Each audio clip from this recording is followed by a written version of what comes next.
जीवन में जो बहुत कठिनाई का अवसर आए तो आदमी अशांत न हो, चाहिए उसे गुरु की सेवा में उपस्थित हो जाए।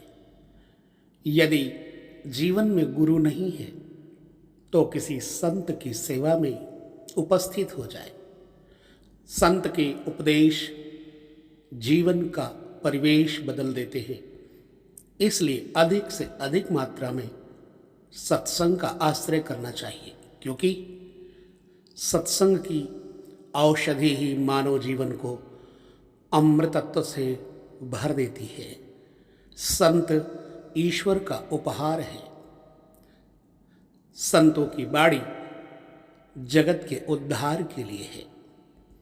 एक बार श्री रामकृष्ण परमहंस से उनके एक शिष्य ने पूछा, महिमाचरण नाम था, संसारियों के लिए भोग दोष की बात नहीं है, लेकिन सन्यासियों के लिए इतने कठोर नियम क्यों हैं?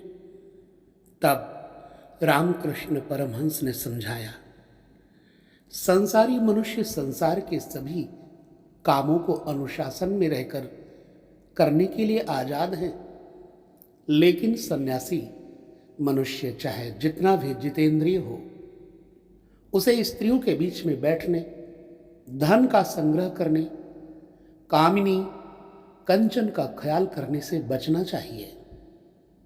महिमाचरण की उत्सुकता और जाग गई और उन्होंने स्वामी जी से पूछा, इतने सारे त्याग सन्यासी के लिए ही क्यों, जबकि वह भी तो इसी संसार में रहते हैं? रामकृष्ण परमहंस मुस्कुराए। वे महिमाचरण को समझाते हुए बोले, त्याग की यह शिक्षा अगर सन्यासी ही नहीं देगा तो और कौन देगा? सन्यासी अपने ज्ञान और कर्म के द्वारा संसार के लोगों के सम्मुख आदर्श प्रस्तुत करते हैं।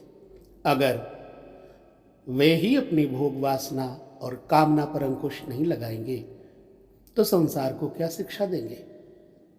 महिमाचरण स्वामी जी की बात को बखूबी समझ गए और प्रेम पूर्वक आदर से सिर झुका लिया।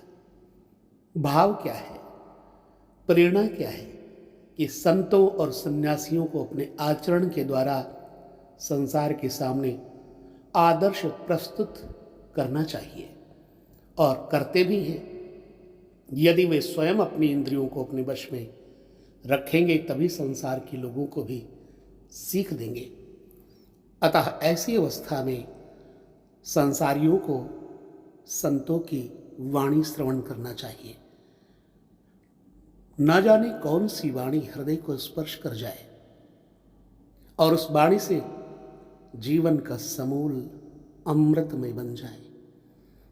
सत्संग और सद्ग्रंथ दो ऐसे आश्रय हैं जिससे मनुष्य को कभी भी अशांति नहीं होती। शांति, आनंद उनको स्वतः ही संत के माध्यम से और ग्रंथ के माध्यम से प्राप्त हो जाते हैं।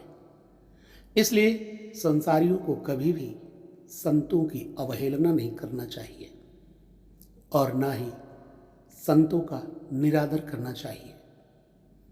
बिल्कुल भी किसी की निंदा नहीं करना चाहिए, क्योंकि ना जाने किस वेश में नारायण मिल जाए।